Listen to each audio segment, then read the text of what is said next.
and a special welcome to you all. First of all, I thank the Blackrock Clinic very much for hosting the launch, and to Bishop Eamonn for his part in planning the launch here, in a tribute to Father Jerry, whom I was glad to know myself, knew him well over the years, and he was very kind to my brother, who spent a good while here and was brought back to life after a terrible heart attack, and my mother also, and Jerry was always very kind to them. And I think he found out too much about my family, but we could put up with that. Now, I won't be long with this book is a while in the writing and organising and editing. Many years ago, I was chaplain in Mater Dei College of Religious Education for many years, and in about 1990, I think, we began a course for school chaplains, a master's in chaplaincy. Up to then, the chaplain in a school and in many other places, before there was professional sort of training in some chaplaincies, we were sort of gophers. We did everything from making the tea to changing someone's flat tire. But our course gave a professionalism to chaplaincy. And that also was before, for instance, healthcare had CPE, and a wide range of chaplaincies have that. And also theological input. So that lifted the whole aspect of chaplaincy to a very good level. It was just more than meeting people. The book also gives some history of chaplaincy, which is interesting, especially in recent times, and contributions by active and committed chaplains in various chaplaincies, schools, prisons, hospice, etc. So I thank the contributors very much for their contribution. I'm glad to see so many here tonight, some of whom I know and others whose names I know. I welcome as well, of course, again, on our behalf, Breda, Mary, and Jane, Father Jerry's sisters. So I thank Allan very much for editing the book with speed and sensitivity to the authors. There's always one author, I won't name anyone, who, if you let him away with it or her, will delay it. So we got it out well. So thanks, Allan, for that. And of course to Mary Harney, delighted to see Mary here again, Mary again. So hearty welcome for launching the book. So now I hand over to Bishop Eamonn, chaplain now here at the clinic. And once again, say thanks to Jim O'Donoghue and the team here who got the evening together. So after this, we'll take over and try to sell the book. Thank you.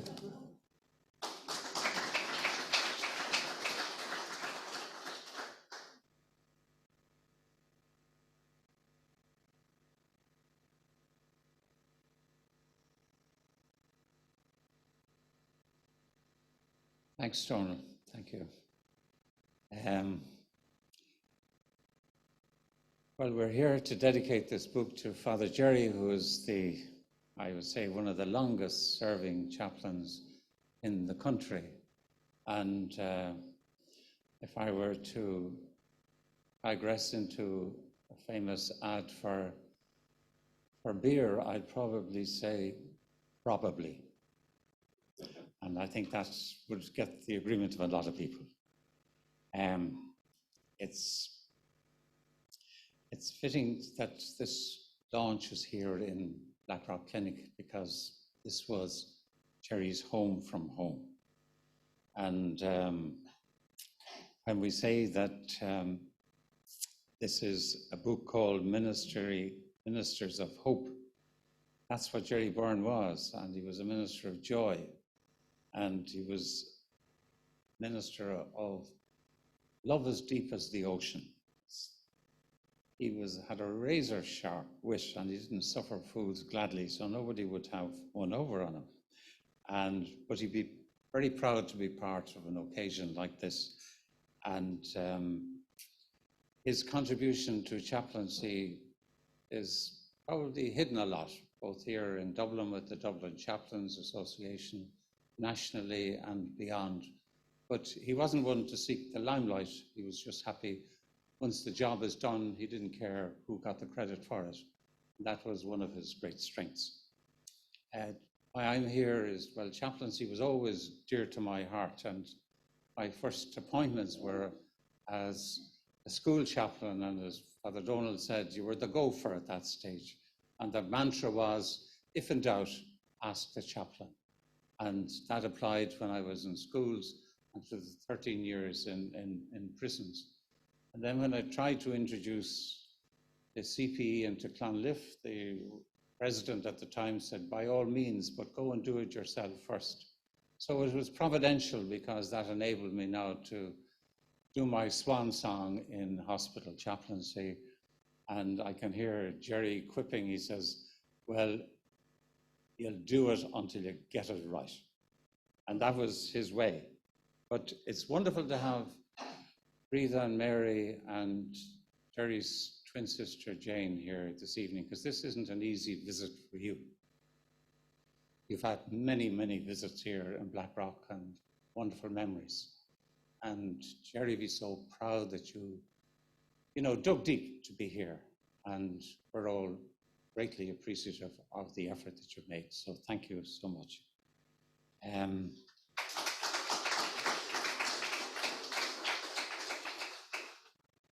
Because you were his life, and when he was no longer could have anything done for him here, and the clinic pulled out all the stops, his dearest wish then was that he would be able to have his final days at home, and you were better than any hospice team could ever have been, and it was so fitting that he breathed his last in your arms. So thank you for all of that, and the whole clinic here are indebted to you. Not that you expect anybody to be indebted. It was a labor of love. The hidden thing here in Blackrock is to have a backup team. And thanks to the Blackrock College and Booterstown Parish that Jerry was able to have a little time off for cover. And they've been represented here by Father Tom Nash. Father Tom, we're delighted that you're here, and you gave sterling service over the years. When it came to this book, Father Donald and Allan and myself, we agreed that between us we'd approach different contributors. And can I say to all the contributors, to a person, each one of you responded spontaneously and so generously, and it's thanks to you that we have this book here today.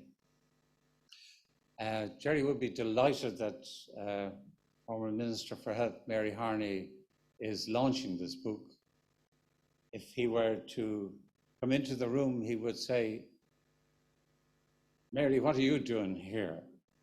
And that was his greeting to you at the Rampa restaurant in Rome at the 2019 Rugby International, when he always finished his last night there, and he was overjoyed when he saw yourself and Brian. Now, it happened to be his last trip overseas, and couldn't get a taxi back from the match, and he had to walk all the way from the Stadio Olimpico to Piazza del Popolo. It nearly killed him, but he was determined and took a little rest, went to the Rampa, and then he was going to meet the group from Enniscorthy that we always met.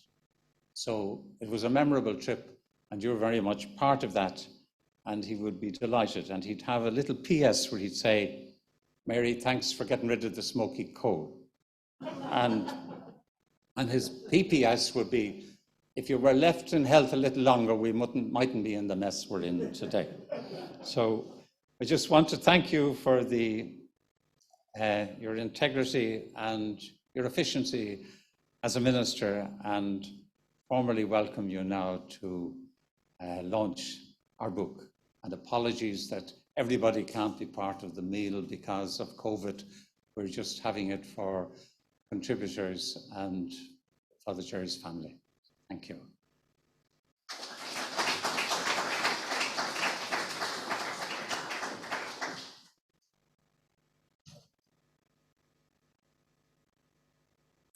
Thank you, Father Eamonn.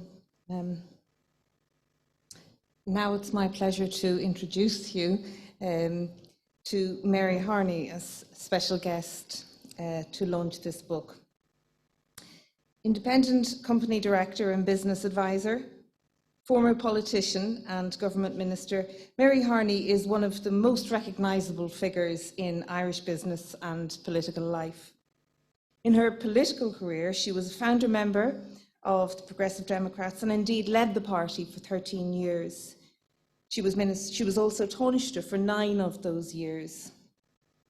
During her political career, she held a number of portfolios, most notably for our purposes this evening, Minister for Health and Children for 8 years between 2004 to 2011. When she retired from politics in 2011, she completely reimagined her career. Mary is now Chancellor of the University of Limerick. She is also a director of a number of private companies in pharmaceutical, healthcare, technology and financial services sectors, as well as providing business advisory services to a range of companies and organisations.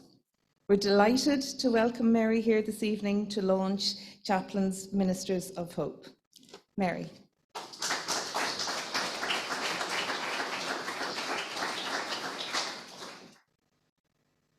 Thank you very much, Caroline. I usually describe myself as a recovering politician. I don't think I've ever been asked to speak after 2 very distinguished bishops, and I feel somewhat inadequate, and of course before Father Allan. So it's a challenging slot, to say the least. I was very honoured when I was invited to launch this book this evening for a number of reasons. Firstly, I knew Jerry. I was really fond of him. As Bishop Eamonn said, he asked what I was doing in Rome, and I think I remember asking him what he was doing. I said, we're probably doing the same thing, going to the match, or at this stage it was after the match. But every time I met Jerry Byrne, he always had that smile in his face and that little twinkle in his eye. And most of the times I engaged with him were often in churches after funerals, when we'd inquire about mutual friends and speak with each other.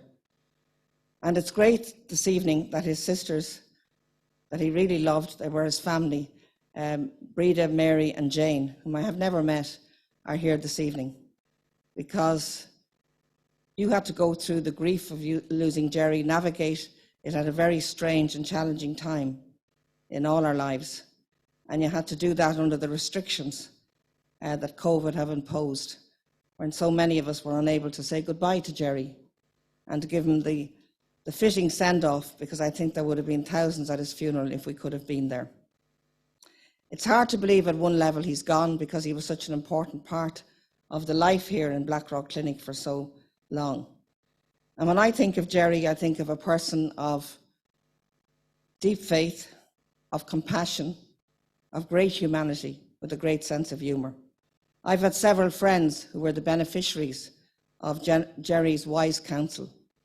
The late Des O'Malley spoke so fondly of the way Jerry helped his late wife, Pat, who died here in 2017. And I remember him saying to me afterwards, had you ever met that priest, Father Jerry Byrne? I said, yes. God, he's a wonderful man. And that was the story that so many people recalled who met Jerry here at a time of great suffering, at a time of great challenge, at a time when we're trying to face up to the consequences of what's confronting us.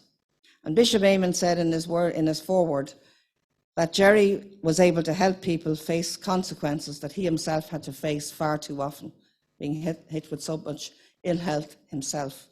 And that probably made him more understanding, more empathetic, more sympathetic. And I recalled in the book two of the, I hate to say two of the chapters that I was very impressed with. I was impressed with all of them, but two of them that struck me was, first of all, Mr. Sheehan, I think he's here this evening, who recalls as a consultant working here his encounters with Jerry, and then said he came to acknowledge and experience Jerry's huge humanity when his own wife was dying here in Blackrock Clinic.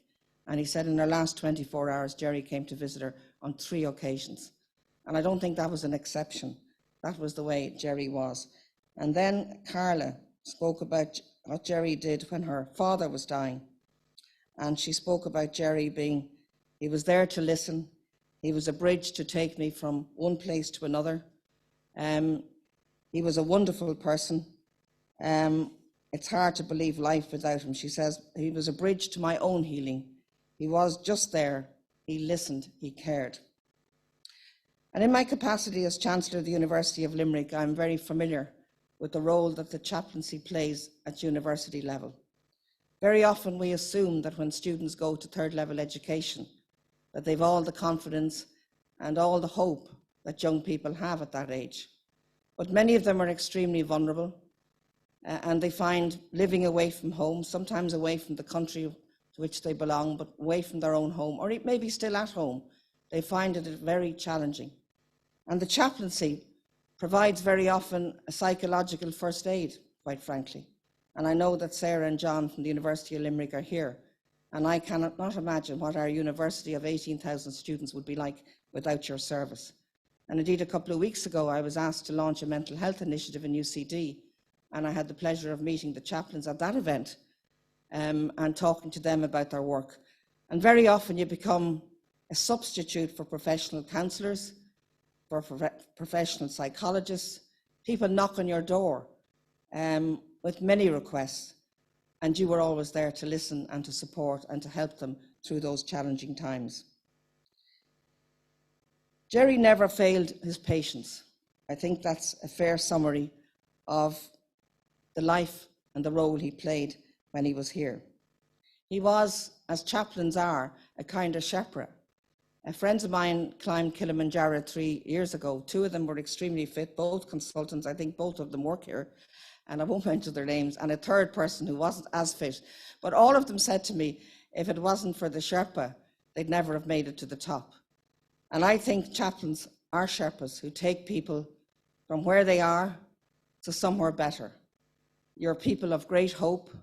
You help them to enhance their lives, to cope, to face challenges, and to be able to deal with that as much as possible. And a family member of mine was a patient in Tala a couple of months ago, and I called Father Allan. We couldn't go and see him. He's a single man. He's a person that found COVID extremely difficult, as many people did, but particularly people that lived on their own, where all his usual supports had gone, whether it was the Mart on a Wednesday, Mass on Sunday, a few pints on Sunday night, all of that simply went, and he found it particularly difficult. But I know that he got great solace from the visits of Father John, whom I think is here this evening from Tala Hospital. I recall these stories because I think when I was reading the book, I found it quite emotional, actually.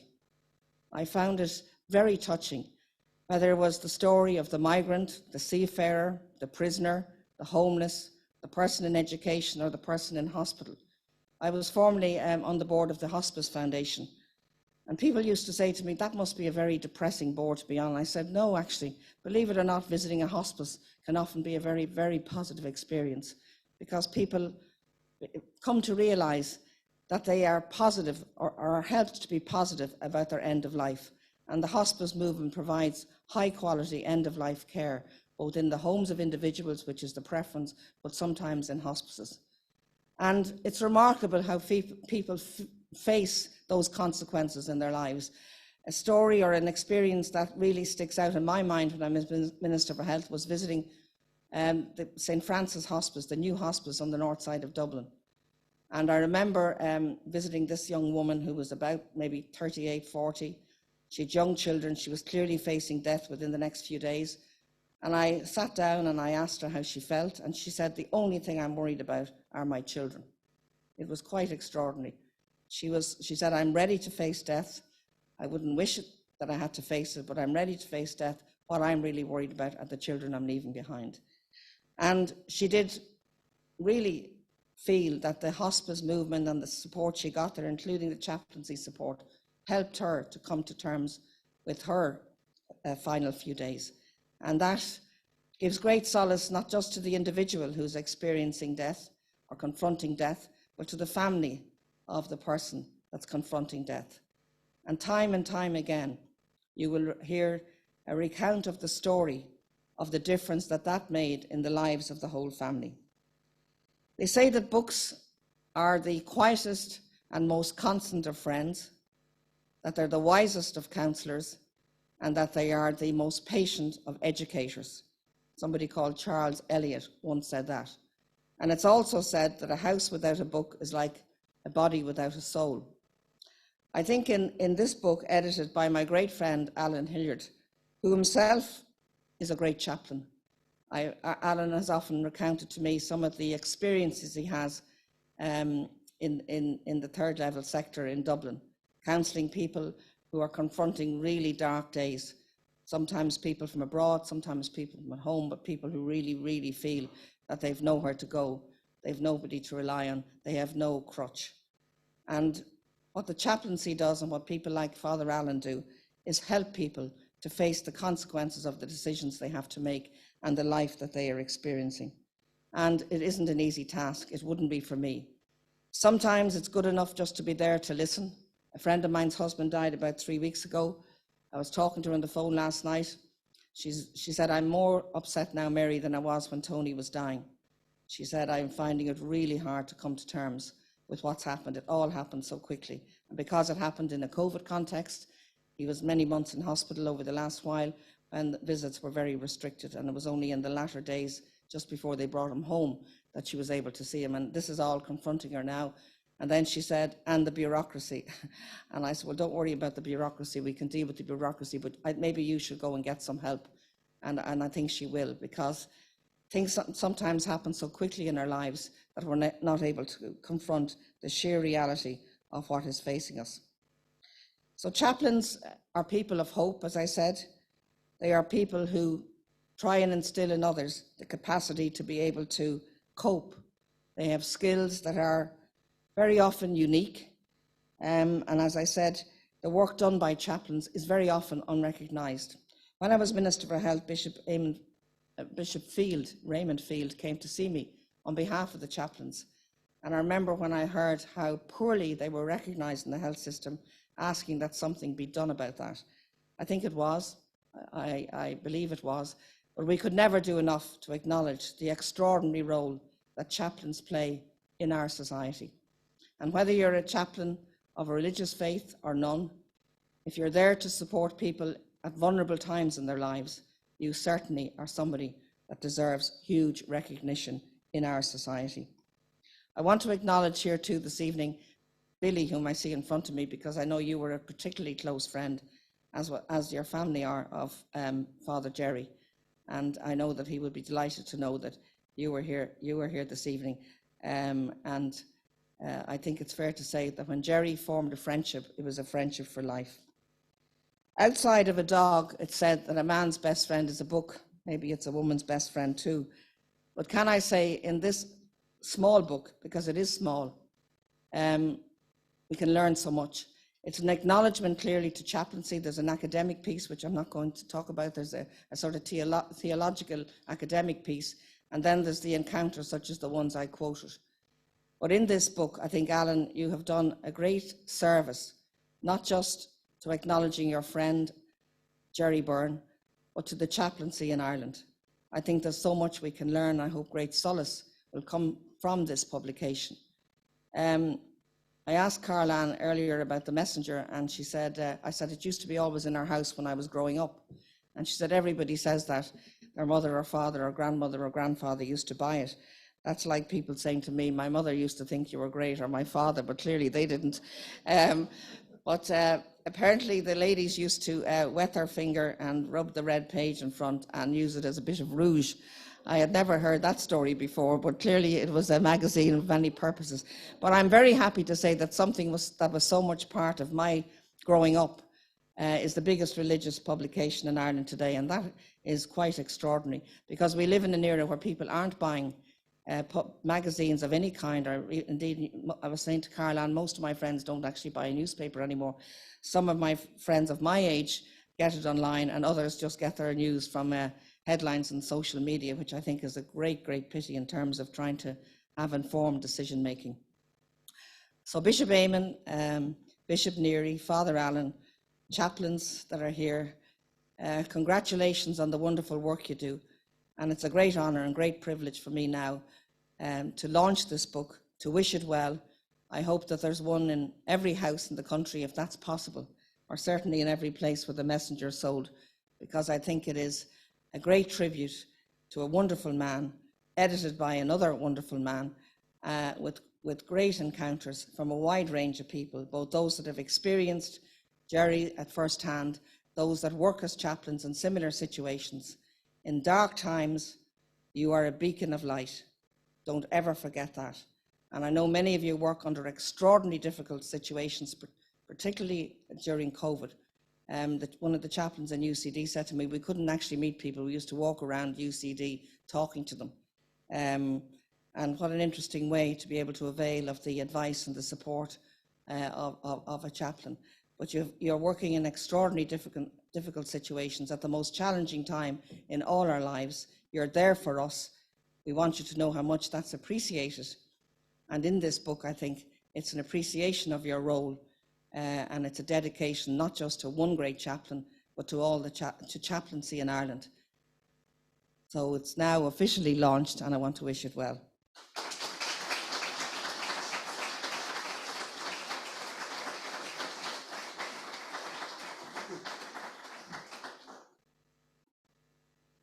Many thanks indeed, Mary, for that. I now welcome to centre stage the man who pulled this inspiring volume together, the brainchild behind the project, editor of Chaplains, Ministers of Hope. Please welcome Allan Hilliard.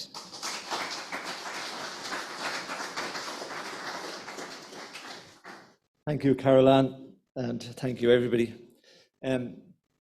2 weeks ago, for the first time in my life, since I was a baby, I spent an overnight in hospital. And the following day, the chaplaincy, I was thinking about the book and about the launch, and the chaplaincy rather sheepishly made his way into the room and said, I don't want to be disturbing you or interrupting your space. I said, oh, you're welcome, come in. He says, yeah, but it's down on when you tick the box that you don't want to see the chaplain. So I think it was because I came in from the emergency department. But anyway, I suppose we had a lovely conversation, but it was ironic considering that this book was hovering about above me and I was denying the need for a chaplain at an important time in my life. And when I returned home, I was watching them install an all-weather pitch across the road for me. And I was reminded of a story about a fellow who has been asked about an all-weather pitch and he didn't know the context. And some fella said, do you prefer the AstroTurf or the grass? He says, I don't know, I never smoked the AstroTurf. But editing a book, I think, can be compared to pushing a wheelbarrow full of frogs. But in this case, it wasn't. It was a pleasure and a joy. And in that context, I want to thank Mary for your kind words this evening and for agreeing to launch this book with such enthusiasm.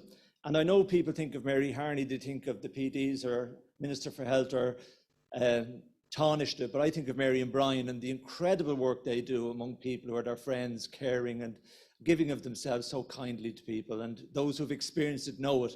And it's not a side of Mary and Brian that a lot of people know.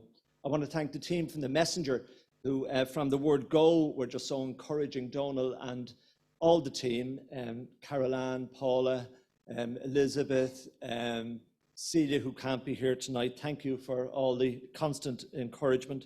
To colleagues who are here from TU Dublin, you're most welcome. And tomorrow night, just shows the sign of the times, we have a Diwali night in our church in St. Lawrence's for all the Hindu students from abroad. And we'll be donning all sorts of different robes tomorrow night, but just shows how different things are these days, and indeed how enjoyable they are. My family, my brother William and sister-in-law Paul are here, and Catherine, who's like family, is here as well. And to Breda, Mary, and to Jane as well, thank you so much for being here this evening. To those who contributed to the book, Eamonn, who put the foreword together so well and put your heart and soul into it. To Carla and James for insights into Jerry, the person that he was here. For Eugene for setting the tone of the whole book. Thanks, Eugene. Kieran and Carol, who historically threw some very interesting light on chaplaincy. It seemed to be all about armies and battles. But anyway, I don't know where we are today with it, but that seemed to be the start of it all. Eileen, who's watching from DCU at the moment, who can't be here this evening, who did the lovely treatment of the encounter at the well, and Ronan Barry, who's here with us. To Tom Grenham, particularly, because during when he was writing this, his brother-in-law died rather tragically. So Tom, thank you for keeping to your promise and submitting this lovely article. And I know you're watching from DCU this evening as well. There's some other fellow called Allan Hilliard who wrote something. I'll talk about that again. And Susan, for your piece on the homeless. Owen, for your piece on the military. Grania, for an amazing piece on the secondary school. Catherine, for outstanding insights into prison and prisoners. Anna, who can't be here tonight because she was a contact for COVID, so she's watching us online. Thank you for such a beautiful insight into the way you care in the hospice. For John, who I worked with in the migrant world in America, and whose mother died while he was submitting the piece, and he was one of the first people to get in. And thank you, John. And I know you're down there in Limerick and can't be here because of a pastoral engagement, which says everything about you. You're so good in what you do. And to Hugh from the John of God order, who look after those people with psychiatric illness and do it with such care and diligence. To the university people, Sarah and John, who work as a team. To Siobhan, who talked about the seafarer. To John from the hospital setting. And Paddy Boyle, who spoke about the deaf community. So I just want to thank you one and all for the great effort that you have made in helping bring this book together. I did write a few words, but probably I leave them on the paper they're on. Just to say that I remember many years ago when I was visiting prisons, when I was working in a parish, I used to visit this chap, and his father lived across the road from me. And I'd go over and chat to the father most days, because he'd be there just watching the world go by. And then after visiting his son, I'd just go up to him and he'd sort of clasped my hand, because he knew that hand shook the hand of his son that he hadn't shaken for a few years, because in prison you aren't allowed to contact people. His son was one of the 2 children who was diagnosed with the virus as it was then. And I remember visiting this chap in prison, and I said to him, he used to sort of huddle in the corner. He was just a scared person. And I said, "Do you believe in God?" He said, "I do." And then I said, "You must believe in heaven and afterlife." He says, "Of course I do," he said. And I said, "Why?" He says, "There has to be something better than this." And I just froze to the spot, because in that moment I realized that the God I knew was a God of gratitude, of giving thanks for so many things I have in life and so many gifts I received. And I said, my God, what an awful way to come to know God, because you feel that there has to be something better than what you experience in this life. And that, for me, was a moment of what you call transformation. And Pope Francis is very strong in that. And I think this is something we have to correct ourselves with in the church today. We care for people, not because it makes us feel good, but those people can transform us. Those people, Pope Francis talks about the migrants, and I was down in Lampedusa. If you listen to those people and what they've gone through, you don't need conferences in Glasgow. You can hear all that's wrong in the world with the people on the margins. And that's why he says it so often. He doesn't want professionals as chaplains. He wants people who are open to being transformed. So the only place for chaplains to be is places where they're transformed and see God in those they serve. Because that's the God who's trying to break through all the brokenness to make a better world for everybody. And so with that in mind, I was just reading something there recently by a great sociologist called Zygmunt Baum, and he was in a conversation with the editor of the Republica. And they went through the modern world and all that's sort of wrong with it. And somewhere towards the end of the book, realizing that with all this computerization and all this individualization and all these trends that are going through the world that make it maybe us feel strangers in our own world, funny enough, he said, but we must keep searching for the meaning of things by walking down the street, talking to real people, measuring the reality of their problems and engagements on their faces. We must not stop asking questions. Of course, it is still difficult nowadays to understand what we have in common, and therefore it is difficult to make this opinion public, though we hold it precious because it is ours, because it's our way of reading the world, because it gives meaning to our path among other people as citizens, and not as subjects or exiles of democracy. But it depends on us, on our ability to think, our ability to talk. And right throughout this book, if one word bounced off the pages, and Mary, you probably could affirm this, is the word presence.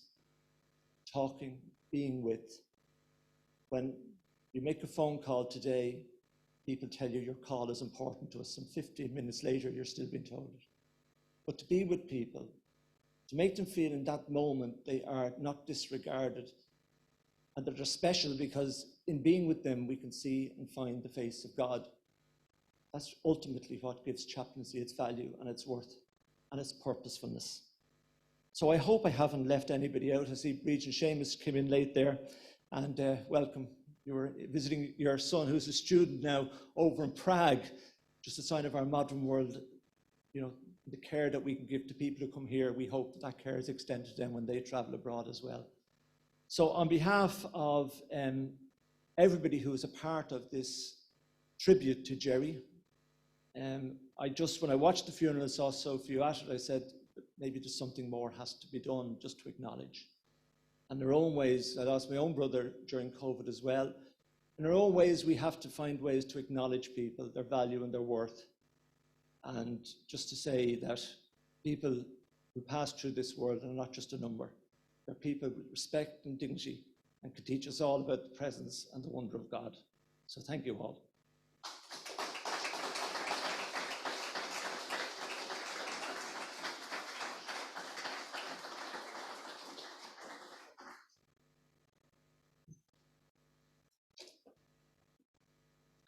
Thank you very much indeed, Allan.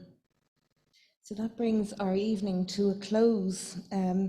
Thank you to everyone who has participated in this event and who was involved in the preparation of such a joyous occasion. It's been a pleasure to work with the team from the Blackrock Clinic, Emer McNeese and Gemma Dardis, and indeed thank you to the technical team for hosting the event online. I will send out the link to the recording to anyone who contacted me tomorrow, so those who may not have been able to attend can view at their leisure. To mark the occasion, we will continue the special offer on the book of €15. It's on our online bookstore, so if you visit messenger.ie, that will hold for a couple of days, until Wednesday, I think it is.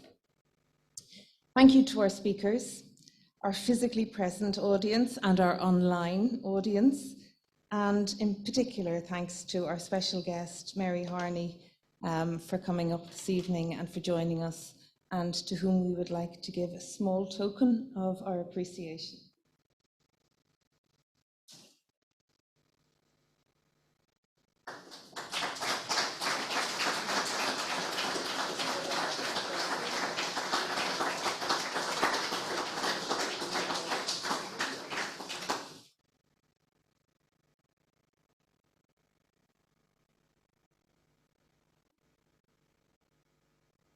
So we have finished. I think Eamonn was going to explain to people about procedures for afterwards. We would have liked to invite everybody to stay and join us for refreshments. In the current circumstances, that is not possible, unfortunately.